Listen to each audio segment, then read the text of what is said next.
位堪布您好，我姓黄，那是台湾菩提学会的弟子，看了您的书还有光盘已经有一段时间了，那非常的感动，今天堪布可以到台湾来为我们开示。那有一个问题是在修行的时候，因为在书中还有光盘中，您都一直提醒我们要有出离心，要有菩提心。那但是当我们在发起所谓利益众生的这样的愿的时候，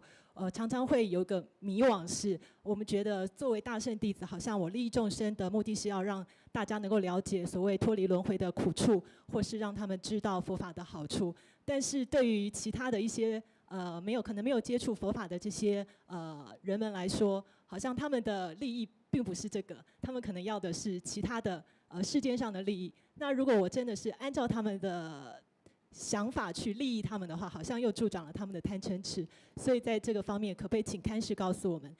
当我们要利益众生的时候，到底要怎么样才是真正的所谓的利益众生？谢谢。利益众生有暂时的利益众生和究竟的利益众生，有两种方法。那暂时的利益众生呢，比如说当众生就是没有吃的时候给予吃的，没有穿的时候给予穿的，没有这个其他的资具的时候呢，也给予他，就是这也是暂时的利益。因为我们经常看到在佛陀的佛传就传记当中呢，佛陀就是为了眼前的个别的一些众生，他缺少了饮食的时候，就变成这个祝愿，然后给他进行就是给予和满足。那么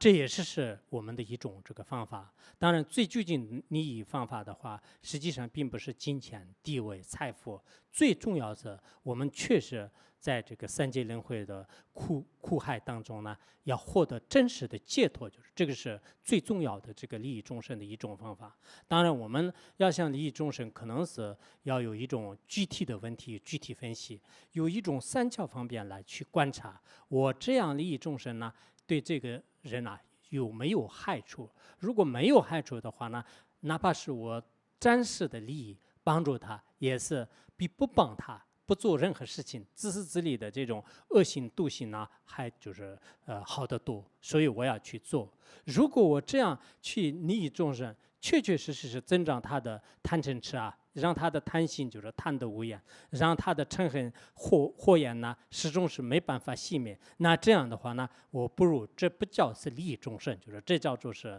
故意就是增长别人的这种烦恼和痛苦。那这样的行为呢，我宁可不做，就是我坦然而住，或者说是我依然而做，就这样也是没有什么不可的。